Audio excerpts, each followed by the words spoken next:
Bom dia!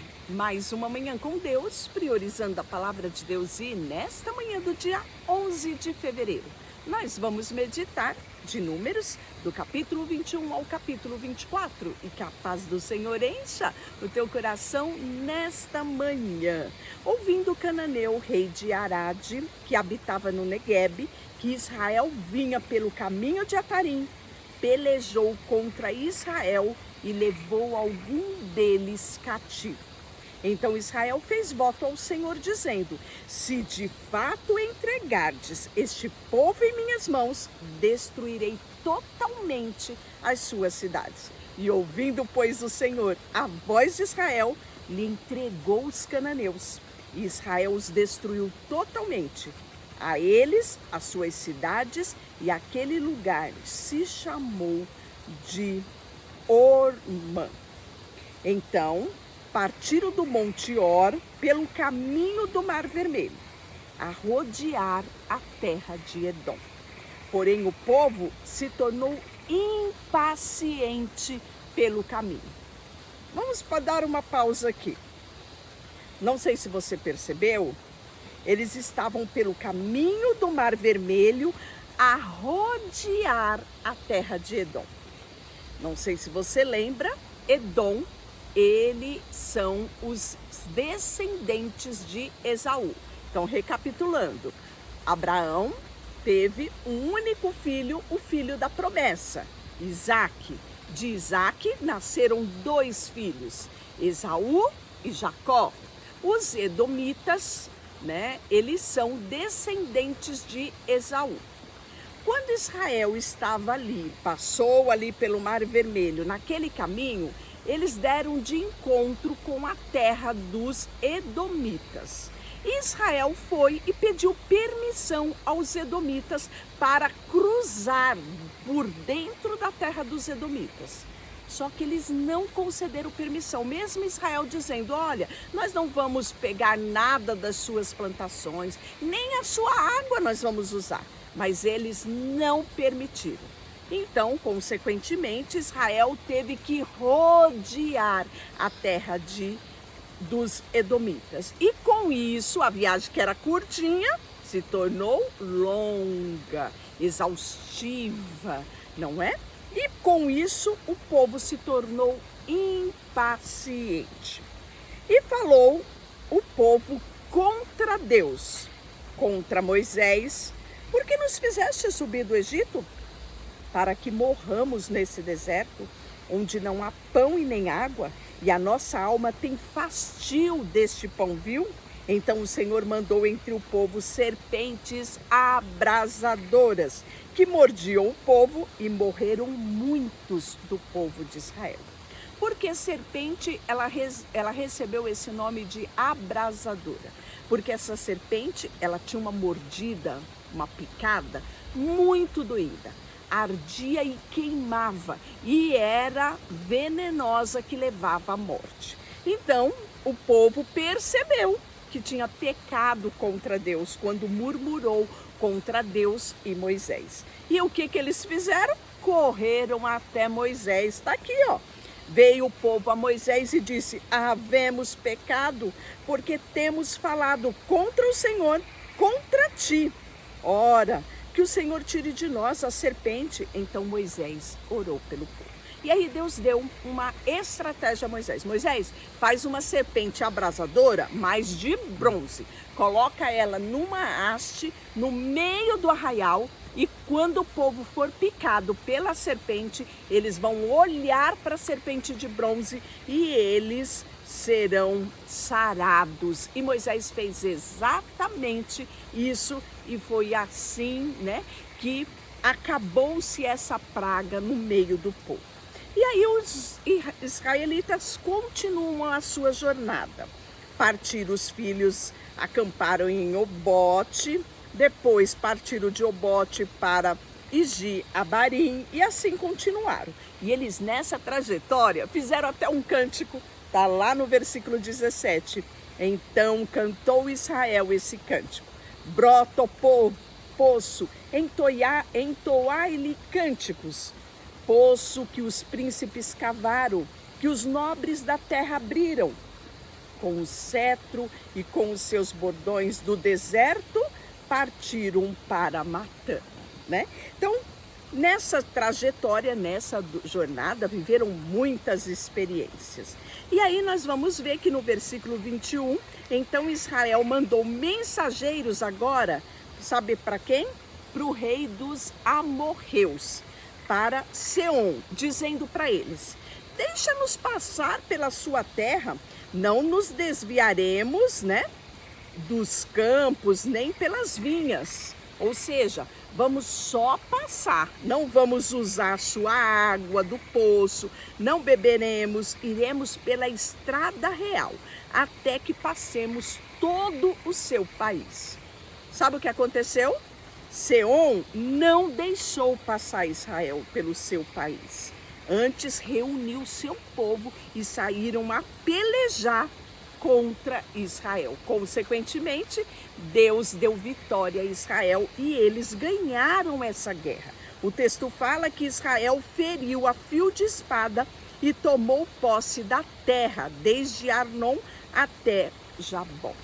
E aí você me pergunta, por que que aqui Deus permitiu que eles guerreassem contra Seom, rei de Hesbom, contra os amorreus? E lá não permitiu, no início do 21, que eles guerreassem contra os edomitas, na terra de Edom.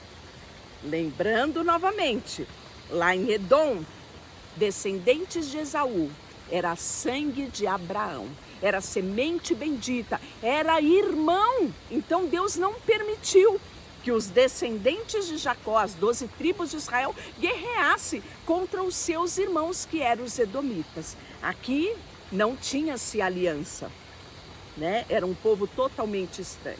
E o povo só guerreou porque o povo de os amorreus saíram com espada para guerrear contra eles. Não era a intenção de Deus, não é fazer com que Israel se metesse numa guerra em plena travessia no deserto, mas eles simplesmente se defenderam contra os amorreus. E nisso gerou até uma poesia. Olha só, pelos que dizem os poetas: vinde a Hesbom, edifique-se, estabeleça-se a cidade de Seom, porque o fogo saiu de Hesbom, a chama da cidade de Seom consumiu a Ar de Moabe e os senhores dos altos de Amon. A ti, Moabe, perdido estás, povo de Quemos, entregou seus filhos como fugimos e as suas filhas como cativa.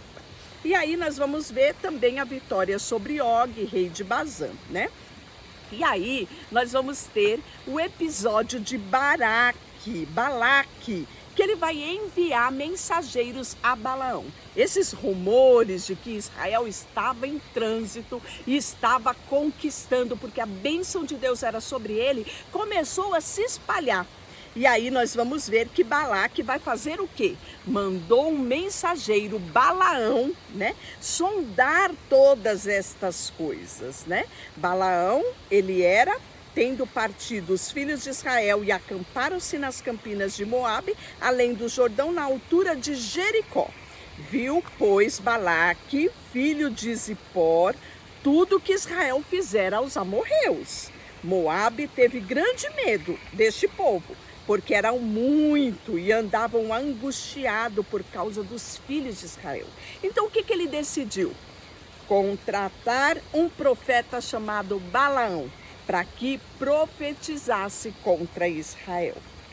E aí enviou um mensageiro a Balaão, filho de Betor, que está junto ao rio Eufrates, a terra dos filhos do seu povo, chamando, dizendo: eis que um povo saiu do Egito, cobre a face da terra, e está morando defronte de mim. Vem agora, pois, rogo-te, e amaldiçoa este povo.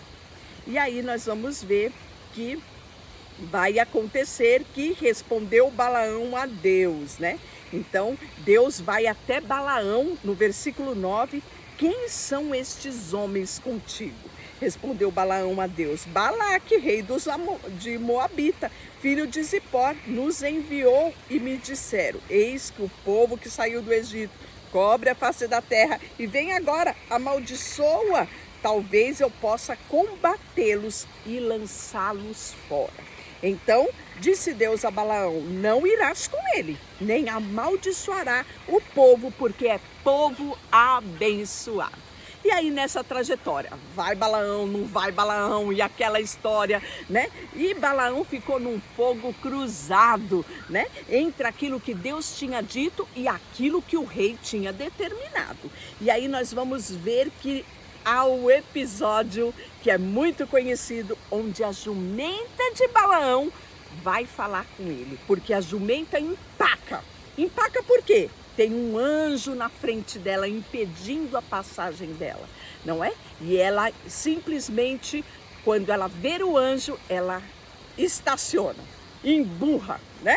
E aí nós vamos ver que Balaão vai bater na sua mula, né? Tentando fazer ela prosseguir o caminho, porque ele não tinha a visão espiritual de que Deus não queria que ele prosseguisse naquela caminhada, né? Deus já tinha dito para ele: não adianta, Balaão, você amaldiçoar aquilo que eu já abençoei, né? E aí nós vamos ver que vamos ter o episódio onde a jumenta, no versículo 24, mas o anjo do Senhor pôs-se numa vereda entre as vinhas, havendo rumo de um ou outro lado. Vendo, pois, a jumenta, o anjo do Senhor coseu-se contra o muro e comprimiu contra este o pé de Balaão, porque era a forma que a jumenta viu de parar Balaão, né? Então o anjo do Senhor passou mais adiante e pôs num lugar estreito, né? Então aí nós vamos ver que a jumenta vai falar com Balaão que eu te fiz o que para que me espancasse 3 vezes, e nem assim Balaão percebeu quão enganado ele estava, porque ele responde à jumenta: porque zombaste de mim, tivera eu uma espada na mão e agora te mataria. Olha só, né? E aí nós vamos ver que a jumenta vai recrutar com ele, né? Sobre aquilo que estava tão visível para todos, até para a jumenta, menos para Balaão, né? Então, aqui nós vemos, né, esse episódio que é bastante conhecido. E por fim, no capítulo 23, Balaão vai abençoar. Não tinha como fazer de outra forma. Abençoar aquilo que Deus já tinha abençoado, né? Ele viu que não tinha como ir contra a bênção de Deus. Ele disse: como posso amaldiçoar a quem Deus não amaldiçoou? E como posso denunciar a quem o Senhor não denunciou? Deixa eu orar por você. Senhor, nesta manhã colocamos diante de Ti o nosso coração, a nossa vida, tudo que temos e tudo que somos. Em nome de Jesus, amém. Deus te abençoe.